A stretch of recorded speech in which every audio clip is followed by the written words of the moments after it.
I'm Amber Davis, and this is your 5-minute call. This is the space where musical theatre takes centre stage. From unforgettable backstage stories with incredible special guests to insights from my life and my theatre journey. We're leaving it all on the mic every single week, so let's jump in.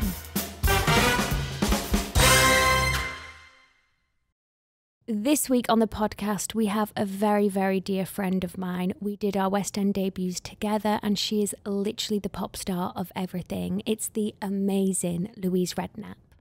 So I have someone very important on the couch today, a very good friend, and you've been like a sister to me. So thank you for coming on. Bless you, always. You're a star. God, I wish I was. You are. I wish I was. So Lou and I actually did our West End debuts together. We did, yeah. And that was it. We're locked in forever. Stuck with each other. And I wouldn't want it any other way. We had fun. It was good. Sometimes a bit too much. Yep.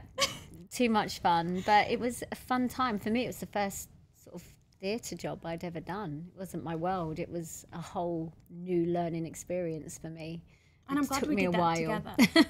We were each other's rocks throughout that contract. Yeah, yeah. I was the devil on your shoulder you put in your book. Yes, my little devil on my shoulder. Take me out after till all hours. Dragging you in at 7 a.m. Oh, yes. Oh, how life's changed. Yes, how none life of that changed. anymore. I start every episode asking the guest, doesn't matter what job, just what's your pre-show ritual? Do you do something before every show or before stepping on stage? I think for me, it's like always just having that moment. I have little rituals just because no matter how many shows, even my last performance of 9 to 5, and we had done a lot, I was still nervous. Yeah. I still get that sort of butterflies in my stomach, and I think, how can I be nervous? I know this track like the back of my hand, but for me, it would always be I'd never ever get my clothes on before like the final call. Okay. You know, I was always putting my tights on when they were calling my name. She was still in her underwear to the stage, please. I'd be like, right, time for tights.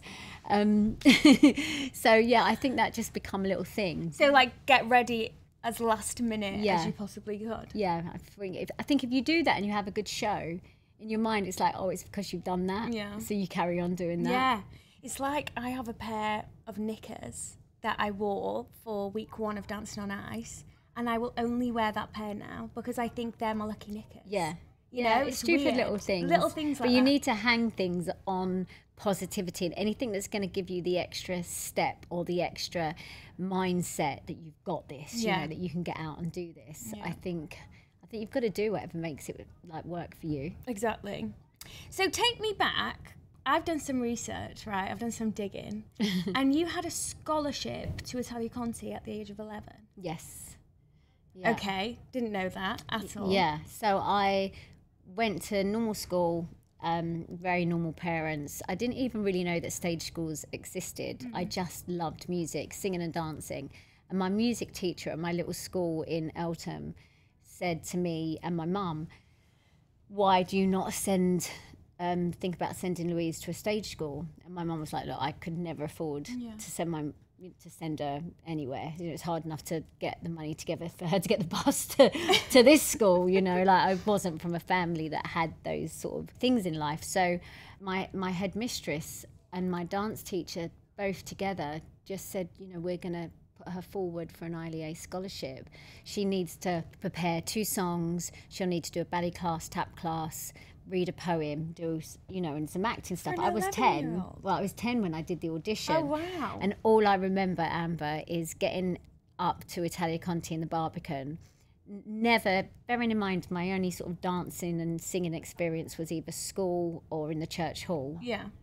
And I had a tape, a backing track. Everyone had sheet music. And they all had their sort of, remember the brand Head where you put your shoes, and I had nothing like that. I didn't have any sheet music. I just had a tape with the backing track, the B-side, that was I Will Survive by Gloria Gaynor, which was what I sung. And you got it. Yeah, and I got the scholarship. I love that you say, you know, you didn't come from a wealthy family, but I think that's why, like, you're one of the most humble people in this industry, considering how successful you are and the stuff that you've done in your career, I've never met anyone in this industry as humble as you. Do you know what I think? The longer you are in this industry and the more you've seen and the more you've done, the bigger the fall. And I've lived 30 years now doing what I do.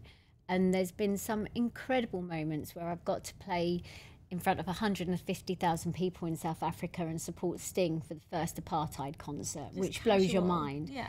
But I've also been a mum at home and done nothing and been desperate to work. Yeah. So when you've experienced a bit of everything, I think you learn to just really appreciate every opportunity that comes your way. And, you know, one minute you can have it and the next minute you might not. Yeah. So I think I just never would get too big for my boots, because I've just seen too many amazing people fall, and it could so easily be you. And, you know, there's a lot of competition out there. There is, but I do think there's enough success in the world for everyone.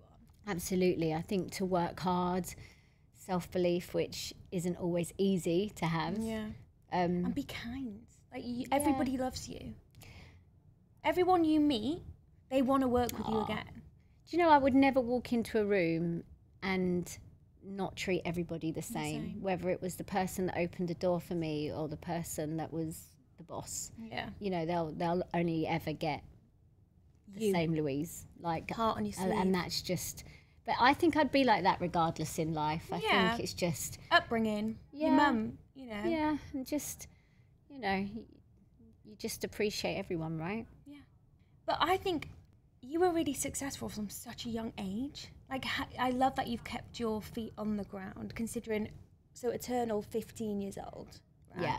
Tell me that. That feels like a wild, wild life. Do you know, it wasn't. It was just really, you know, it's so weird because it's a bit like now the whole thing with Instagram and social media. You know, the life that gets painted can be very different from reality. And the reality was we were all very lucky to be given the opportunity. We were lucky enough that something just worked. We had great songs. The girls were incredible singers. Yeah.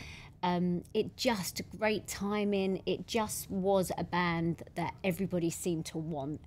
And it worked. Timing is everything. Yeah. But the reality was we worked extremely hard.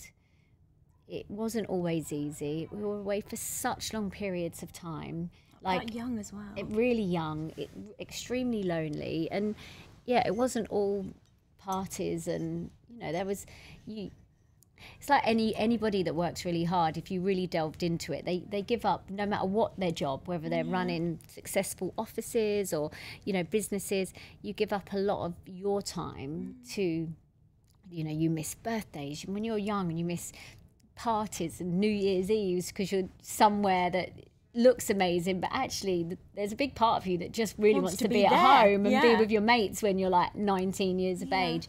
But then what you come away with the experience and the life lessons and the opportunities that come from that, and like now I look back at my Eternal days and I'm just so proud. I think, well, I was part of a girl band that was the biggest selling album in the UK for a long time, like 1.5 million record sales in a year. That is mental. Doesn't happen anymore. So I've always, all that hard work paid off because I have that now. No one can ever take that away from me. So I would love to know that feeling of performing in an arena.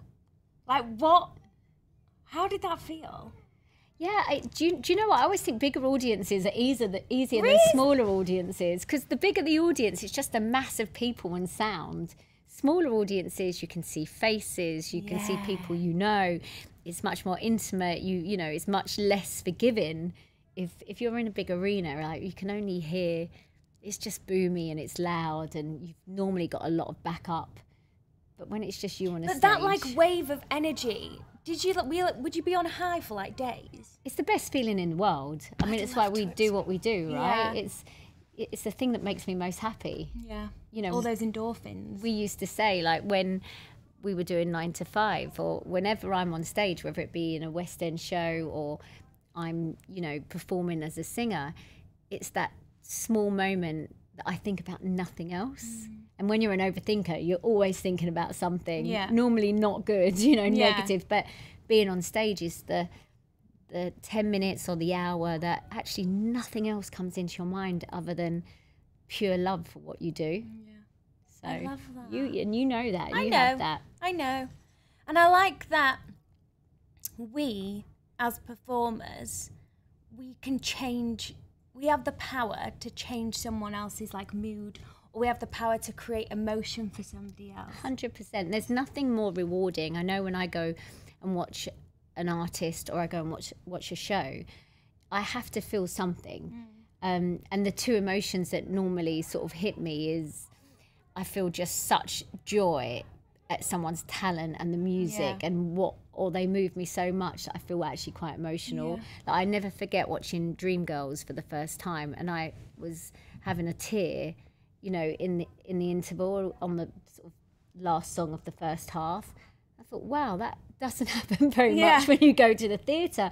But it really, it's all about, we have to create something in the people that are watching us, whatever that emotion is. You know you've done a good job when they feel something. To feel nothing, then we're not giving enough as a performer. And then obviously you had your boys. Yes. Love them to pieces. Yeah, they love you. Lou was the coolest mum ever when I would go round and have dinner. They loved it when Amber D was coming round. Miss Amber D's round for dinner. They were like, yes! 2 teenage boys. They were very popular with their friends. Yeah. And then Strictly was like your return. Yeah. What made you want to do Strictly? Do you know what? I don't know. It was so weird. I think I just got to the stage where I needed to do something. And I wasn't sure what. And I didn't think there'd ever be the opportunity for me to make music again. I didn't believe that anyone would want music.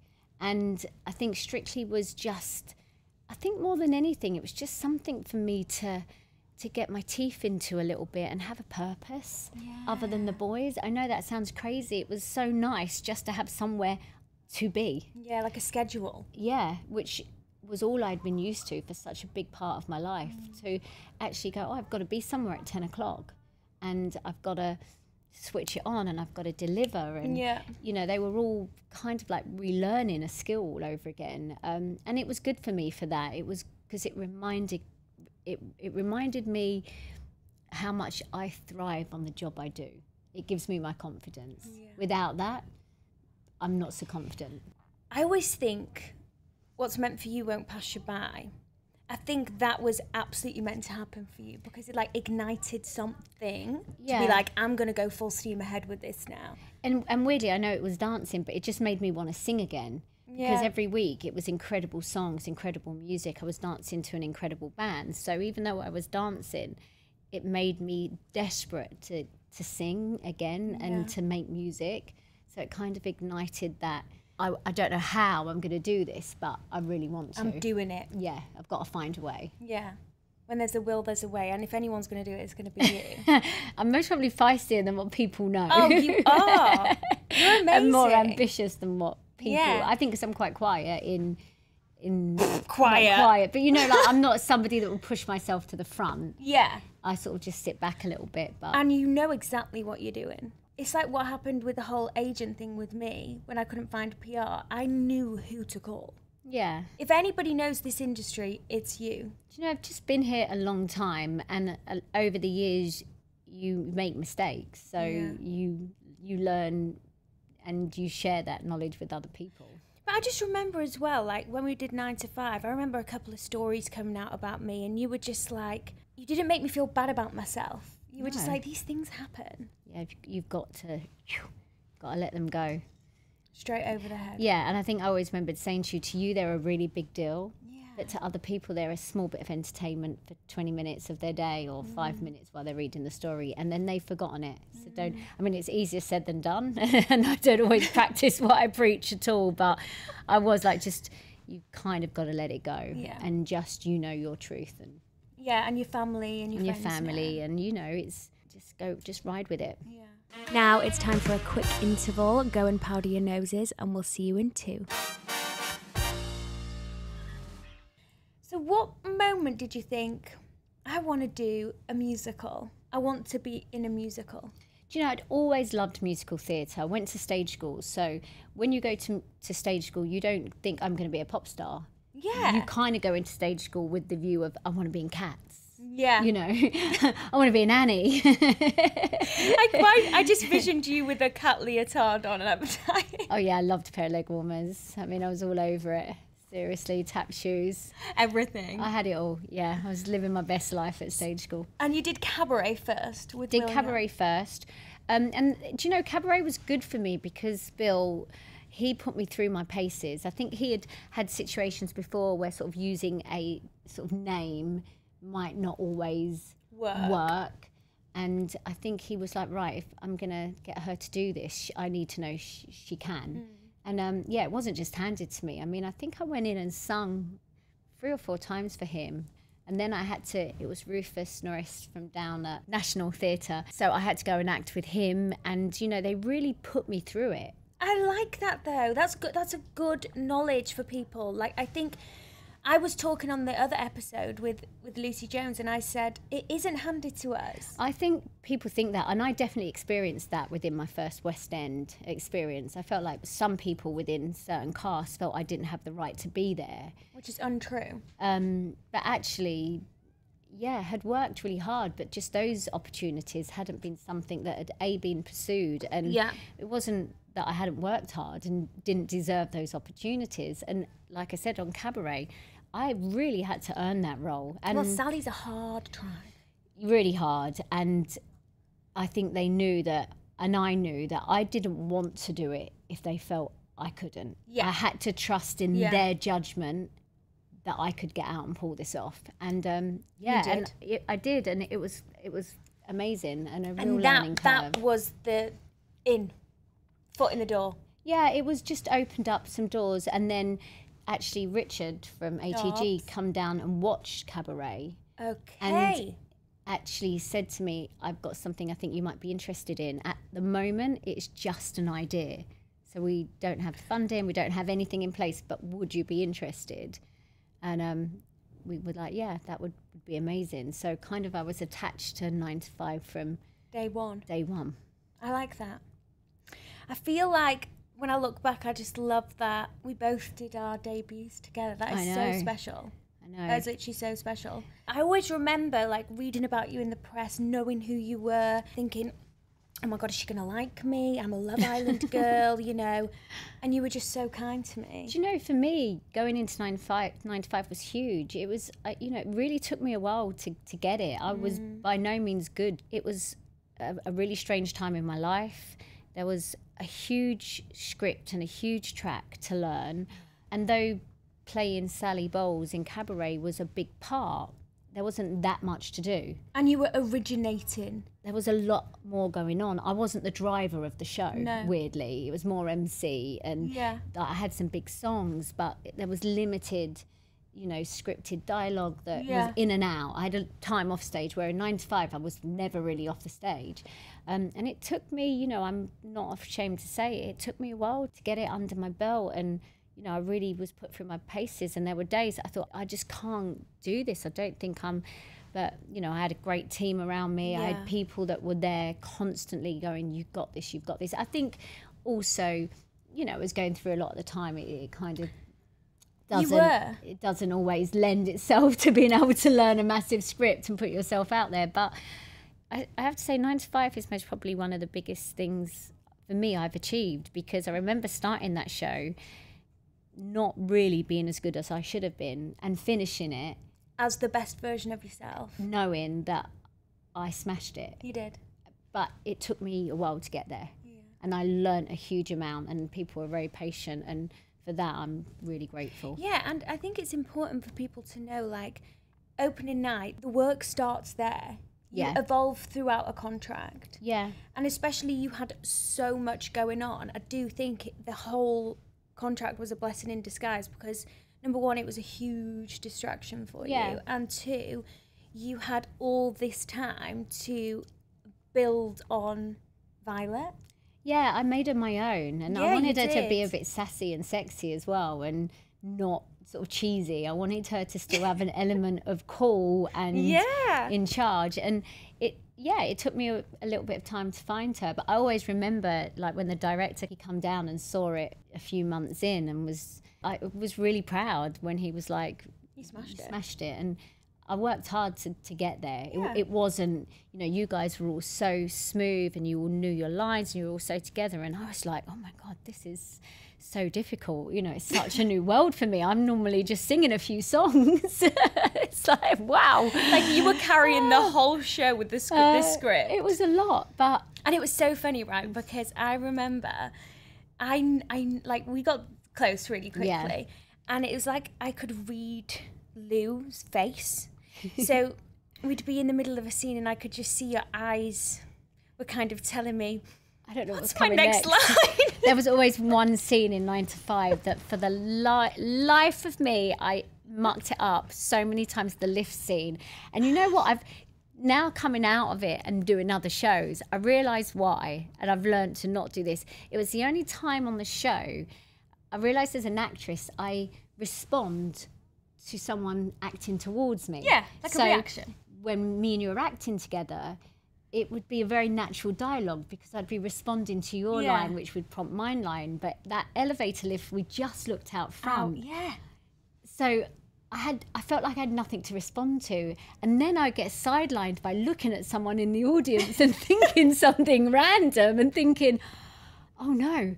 I mean, how many times did I used to drop a line in that lift scene? It was just that scene would throw me. I just think, sometimes I think, don't miss that she's scene. not going to say a line today, so I'll just go for it. But we you did were have great. each other's back. Yeah, You know? and you have to, I think, Yeah. in theatre. It's the audience don't know. And I know it's not ideal, but I would never be on stage and get into the stage with 9 to 5 that I got to, where it was so in my bones towards the end, and touring with all different people.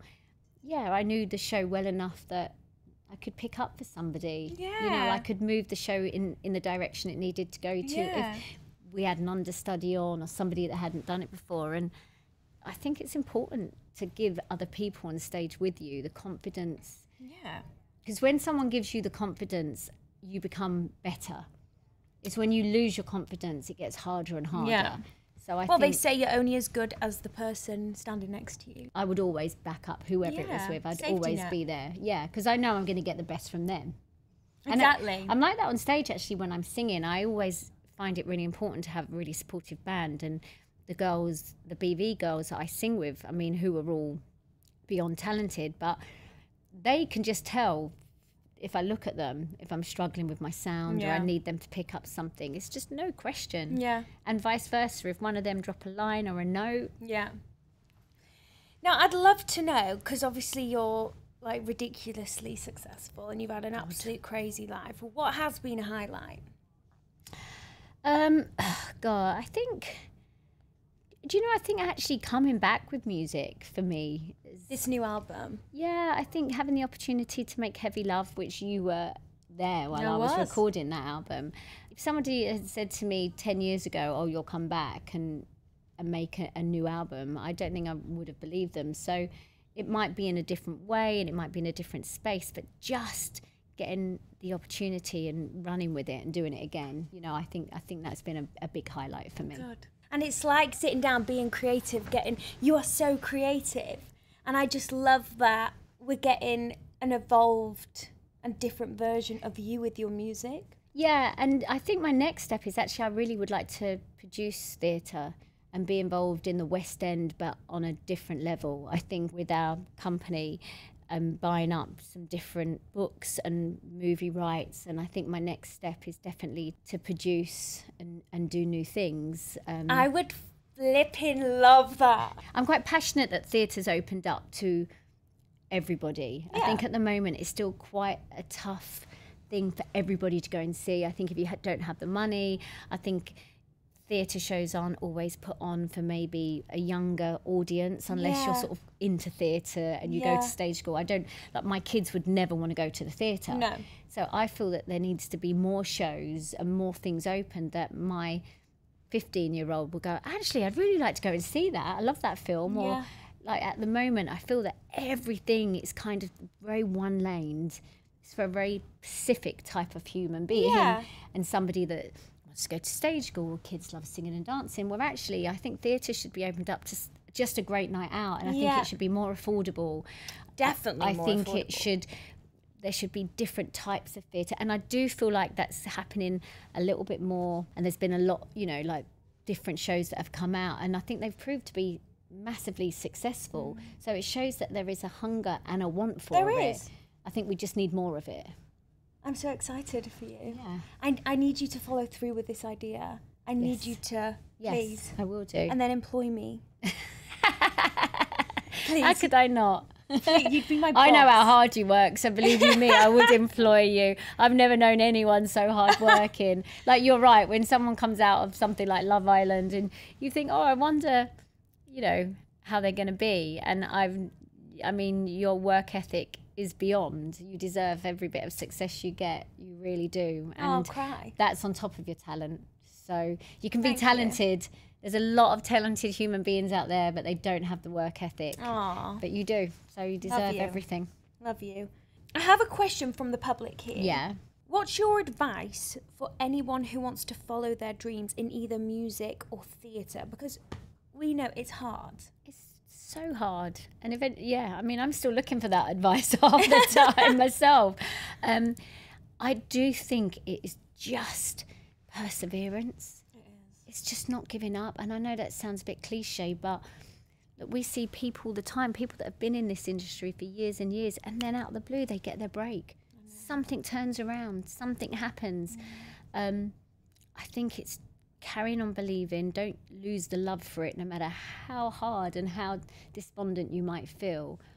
And it can happen at any moment. You just need a little bit of luck on your side. Yeah.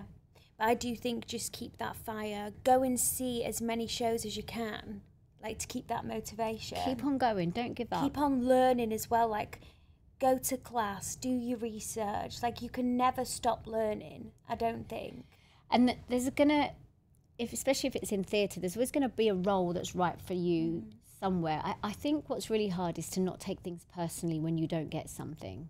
That's easier said than done, though. It's really tough, but you've got to remember that everybody has their own vision of how they see that role. Yeah. And that kind of one person, or you know, who's the casting agent or the one in charge, they just might see it different from you. For whatever reason. It could be the smallest thing as to why you didn't get it. It could be anything. And I think it's like anything in our careers, when you're in the public eye, it's just learning to not take things personally, which is easier said than done. On a good day, it's all right. On a bad day, it's not so easy. Just think you can do anything if you put your mind to it. And it's just, what doesn't kill us makes us stronger. So just keep getting back up. And it's hard. Not everybody has the resources and the opportunities, or the families that, you know, I was lucky. I had a mum that did everything she could to get me to a stage school. A dad that would drive me to my first, you know, pantomime to get my equity card in Millfield every night for like 9 weeks. You know, I was lucky to have people that really supported what I wanted to do. Not everybody has that. But what they do have now, which wasn't around when I was sort of started out, was that social media element. You know, the YouTubes, that way you can just keep on getting yourself out there. Yeah. Do you know what? Just be fearless. And be your own #1 fan. Yeah, be fearless. It's all right to like yourself. Yeah. You know, it's okay to. I think that's a really nice way to end this. It's okay to like yourself in this world, in this day and age. Be your own #1 fan. If you don't like you, no one else is going to. Exactly. So, you know, you might as well start in a really strong point. Exactly. But thank you so much for coming on. I've loved this. Yeah.